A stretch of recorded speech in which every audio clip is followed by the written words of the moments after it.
you know how he's been acting and things that he's been saying for years, and we haven't had a relationship for a long time. And like ever since we moved to Flagstaff, I mean, when we moved there, he was like, "Oh, this will be a great time for a new beginning." He seemed very positive about it, and it just kind of went downhill. I honestly feel sad for him if that's what he's having to tell himself to justify that he and I started this family.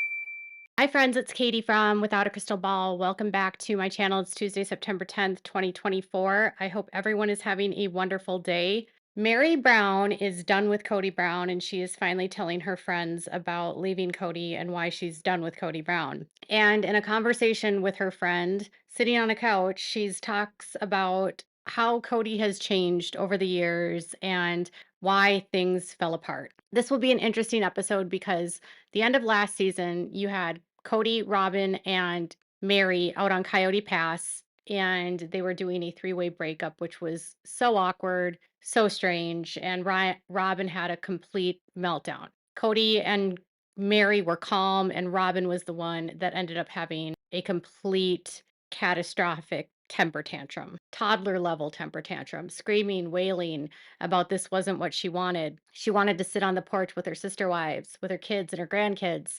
She had a dream of being a goddess in heaven with Cody because she was the fourth wife of four. And in the world of polygamy, all you need is three to reach the highest levels of the kingdom. And as every single one of the women left, Robyn's dream of her eternity dwindled. Now, just to be clear, eternity means that she would also be able to bring her kids with her to eternity. Now, if you're questioning how does this work, right? Like, how is it possible that Cody would get his own planet and that Robyn would need Cody in order to go to the planet when Robyn was actually born to a father that apparently had his own planet and she was promised eternity there? And then what happens when her kids get married and become polygamous and then they get their own planets? Wouldn't her eternity and their planets be separated? This is the problem with their belief system. It makes zero sense. The math doesn't math, but they don't allow them to critically think about this. And so Robyn's sadness could also have to do with the fact of her belief that in heaven she will be with her kids forever. But Meri is coming down with the hammer on Cody about his behavior. And she took a stab at the age of Robyn, which was really weird because this hasn't come up very much. So let's dive into what she had to say. I honestly feel sad for him if that's what he's having to tell himself to justify that he and I started this family. Like, why? Because Robyn was only 10 at the time, 12. I feel like I missed part of the conversation here, but I want to like read between the lines and what I heard. Cody Brown is 56 years old. Robyn Brown is 45 years old. Meri is, I think, 53 years old. When Cody got married to Meri, he was 21. Meri, I think, was 19. And so that would make Robyn 10 when they got married. So that makes sense. So basically she's implying that Cody and her were already starting a family when Robyn was still a child. And that's a weird way to think about it because, in the grand scheme of things, a 10-year age difference isn't huge in the world of polygamy. It's not even that huge in the world of a relationship. Yes, it's a age gap for sure, but it's not huge. It's not a massive one. It's not 30 years. Is she trying to drive home the point that Robyn wouldn't have been able to start this family because she was a child? And is she like implying that Robyn would have had to be a child bride to have started the family with him back when they started the family? Or is she feeling like Cody replaced her with a younger model and she's just pointing out the fact that when these two came together to make this commitment and to become a family, Robyn was a child, which is true. Robyn was not a child when she joined the family. Robyn was 31 or 30. Meri has always been 8 or 9 years older than Robyn. So is she feeling like Kody basically dumped her and replaced her with the younger, hotter wife? And now Kody is justifying his choice of doing that by making disparaging comments about Meri, about how she's hard for him to deal with, about how he had to walk on eggshells with her, about how he had to manage the relationship carefully, about how particular she was about things, about how volatile she was. He's gone as far as to call her abusive, which is ironic given that Cody is the biggest one of them all. I wish we would have gotten more than that. Like, I wish we could have gotten the beginning part of that conversation. But it is important to note that Robyn and Cody's relationship would not have ever been able to happen at the time that he started the relationship with these other women. Meri, Janelle, and Christine are all similar aged. They are within a couple years of each other. I think Christine is 52 or 53. Janelle is 55. And I think Mary's 53, 54. Cody's 56. So they're all in the same age group. Robyn's the only outlier, and even outlier at 45. She was younger, but she wasn't 18 when he got married to her. So at least there's that. But yes, I guess in a way, yes, Cody replaced those women with a younger, quote unquote, hotter Diesel Gene model.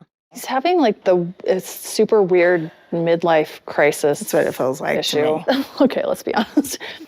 He's always been Cody, but at least he was kinder.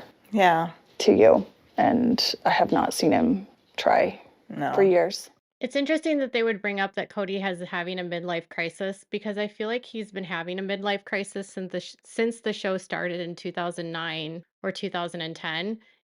I feel like Robyn was his moving into a midlife crisis, right? He decided that he needed to go on to a reality show, he needed to go public, he needed to become famous, he needed to have a new wife, he needed to get married to her, he needed to get divorced, he needed to move multiple times. They needed to move to Vegas, they needed to move to Arizona. Now they're all moving somewhere else. He needed to adopt Robyn's kids. He has made so many impulsive decisions, and he's also gotten angrier and angrier and angrier the older he gets. I didn't really know that there was symptoms of a midlife crisis, so I looked it up. I guess maybe you can decide. Is Cody in a midlife crisis? Here are some signs and symptoms according to Forbes Health. Anxiety, abrupt career or lifestyle changes, behavioral changes, including antisocial, impulsive, or irrational, chronic, reminiscent, or reflection about the past, focusing on youthful memories, former lovers, past adventures, or having fewer responsibilities during a previous life stage, depression or major mood changes, dishonor to romantic relationships, avoiding cheating, marital infidelity. Wow, he's like clicking almost all of these. Dramatic changes in appearance, behavior, or self care, excessive indecisiveness, feelings of anger, boredom, emptiness, irritability, loss of purpose, nostalgia, resentment, sadness, or being unfulfilled, financial irrationality, and excessive spending, like all the crap that's in their house, hypochondria, and exaggerated health concerns, like what he did with COVID, making major future plans such as traveling or investments that may not have previously been possible or responsible due to family work or financial constraints, religious and spiritual transitions such as diving deeply into a religion, conversion, or starting a new practice, ruminating over past mistakes and failures, sleep pattern disruptions, weight gain or loss, withdrawal from normal routines. So all of this apparently causes considerable disruption in the life of a person. And it's different than depression and mental illness because it's not a mental health disorder. It's a major life transition. So it says how to deal with one, get more exercise, share your feelings with others, and change your thinking. Maybe Cody needs therapy. So is Cody going through a midlife crisis? Is that why he is more angry? Is that why he's more resentful? Is that why he's more hostile and ruminating and thinking about all of the mistakes and transitioning in his faith and getting rid of all of his wives and for a younger wife? And it's like he's in this constant state of uneasiness. A lot of people go through midlife crises. I haven't personally gone through one. I don't think my husband has either. My husband's like a couple years younger than Cody. So it's hard to know, but I mean, if that's what he's dealing with, that's kind of sad, but at the same time, he easily could get help for it, and he probably won't get help for it because he's a narcissist and he's in a cult. But what do I know? So Cody, Meri is basically saying what everyone else thinks about Cody. He's going through a midlife crisis, which we've known since 2010. I thought that's what this whole show was like one long midlife crisis of Cody Brown. Doesn't that what wasn't that why he had the convertible and he always has the fancy cars and the jewelry? Isn't that why? This is honestly how I felt for quite a long time, is that he says these things to try to push me out. Because if he can push me out and I leave, he's not the bad guy because he didn't walk away. Here's what I think has happened with Cody. Cody has had a change in his faith. He's gone through a midlife crisis or still going through one, and he's in the middle of deconstructing his faith and understanding his life. He has said that polygamy is all about ego and it's all ego baby, and it was all about women and basically sex for him and money, but also faith, I guess. I don't know. What he says different things depending on the day. I know people are divided about what they think about Cody and his faith, but Cody has been indoctrinated since birth and it's hard to leave cults, okay? And I'm not trying to be sympathetic to Cody, but I think he's been very clear that in this culture, men cannot leave their wives because when they make a commitment to a wife, that wife is theirs for eternity, right?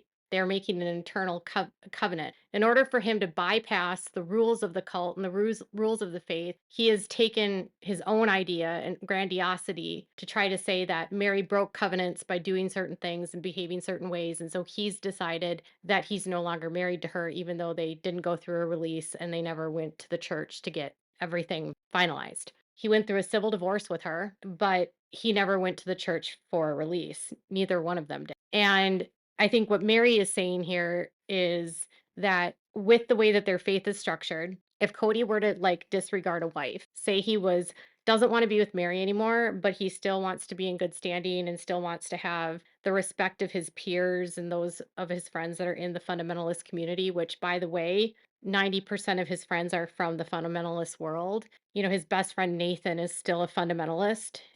Many people in his family are still fundamentalists, his siblings, his mom. I mean, it's deep in this family. And so for him to stay in good standing and not look like a guy that abandons his wives, he has to take steps in order to make it impossible for them to be with him. Here's the thing, Cody was never going to go up the ranks at that church after he decided to go public. He was never going to be able to start his own church, start his own branch, or become an apostle and then move into the brethren. It was never going to happen. He burned that bridge when he went public because this church did not want him to go public. When he made that choice, he let go of all of these dreams that they had of, you know, leadership within this cult. And he had married Christine for that purpose. And he still reveres the leaders of this cult. He still reveres Rulin Allred. He still reveres Owen Allred. He still has a sense of loyalty to them as prophets. So in one breath, it's like, I think there is a faith component here. And because of that, he has to find a way for the women to leave because he doesn't want to be with them anymore. Now, if they weren't on TV, let me tell you what Cody would have done. Because I honestly can think of a number of women that have gone through this. And I can think of very, very much a lot of people that have gone through this actually. So in the real world of the Apostolic United Brethren, had he not gone on television, he would have abandoned Meri. No one would have known the wiser. He would have stopped staying at her house. She would have been like put out to pasture, given a house that's smaller than everyone else's, and ignored by the whole family. Because literally, I can think of someone whose mom currently is a wayward wife that is one of the first or within the first few wives of a leader of this church, and she's not invited to any church services. None of the other wives interact with her. She doesn't consider herself married to him anymore, but he still counts her as a wife, and she can't leave him because he won't give her a release because he's a leader. And she still is devout to the faith but doesn't believe but kind of believes. But you know, she was disobedient to him, and so like Meri was, and because they find a million reasons for them to be disobedient. And so she lives by herself and is isolated from everyone else. And no one knows the wiser. She's just an anonymous woman in the AUB being treated that way. And there's a lot of women like that. Okay. Same with Christine and Janelle. They would have just been abandoned by Cody. He'd come around when he come around. He'd come around for money. He'd come around for the welfare check. He'd come around for the food stamp money, whatever. He'd come around to get them pregnant while they ovulated. And then he leaves and goes and does whatever he wants, because that's the cycle with a lot of these men in polygamy. Rebecca Kimbel wrote a book called Born in Polygamy. Rebecca Kimbel, her mom was Rulin Allred's sister, okay? But she was adjacent to it because she was Rulin's niece. And Rulin, the leader that was murdered by Ervil LeBaron's group, he would dump off wives of his with her mom, and leave his wives with her, and expect Rebecca's mother to feed his wife and her children. He did this to one of the youngest wives that he took in, to the extent that when he dropped her off, and Rebecca talks about this in the book, they had not enough food to even feed the kids that they had.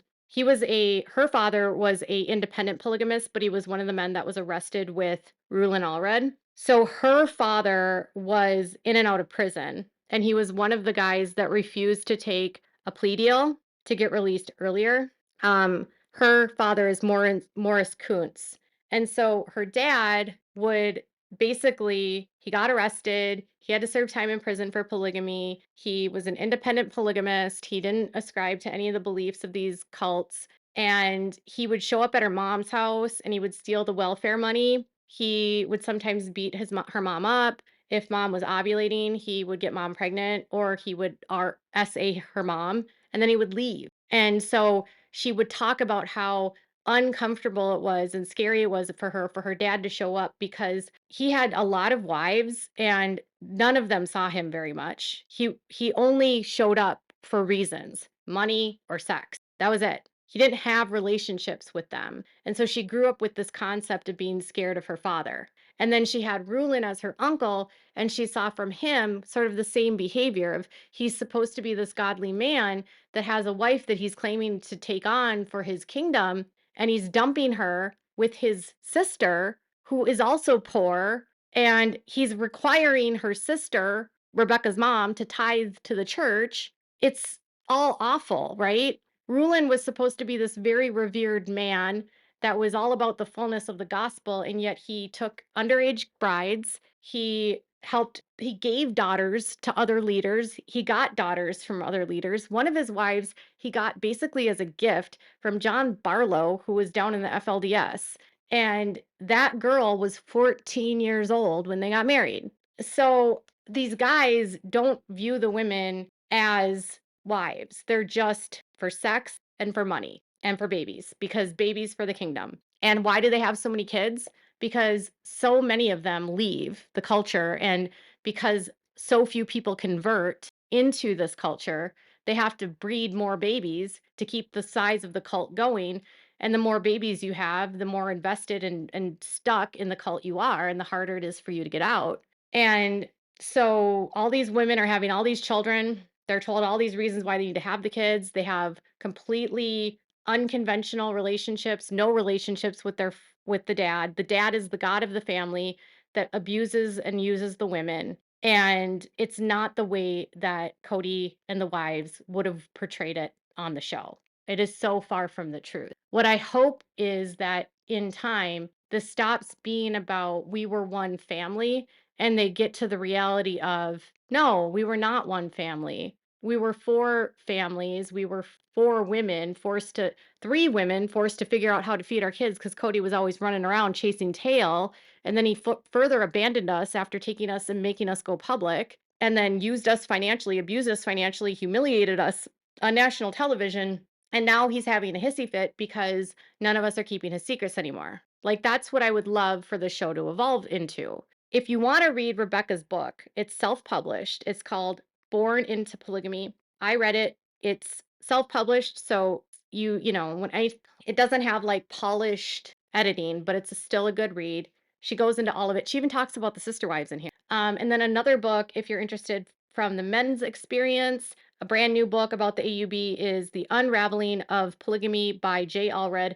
I actually just started this book. One of his kids let me know about it. And it's another inside peek into what it's like to be a man in polygamy and sort of he was Owen Allred's son. So what it's like to be the son of a prophet and all the expectations that go along with that. So Cody's midlife crisis, faith crisis, and taking digs at Robyn's age and casting out Meri because if Kody, I guess circling back to why is he casting out these women, it's because he can't get rid of them because he's signed an eternal covenant to them. And so he just abandons them. And so in the real world, in the AUB, there's women that are just being abandoned, but they don't go anywhere because of the faith and how insulated and isolated they are in this culture. So Kody didn't ever expect that he had to change his behavior because he never expected them to leave. And now he's shocked that they left after everything that transpired and giving them access to resources. He like shot himself in the foot by doing this, but it was their path to freedom. So I guess in some ways it's a good thing for the women because they were able to leave. But yes, he did push them out because Kody can't leave the wives because then he loses standing with his friends.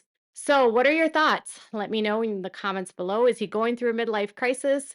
Make sure to give this video a thumbs up. Make sure to subscribe to my channel if you haven't subscribed and click the bell so you never miss a video. Bye everyone.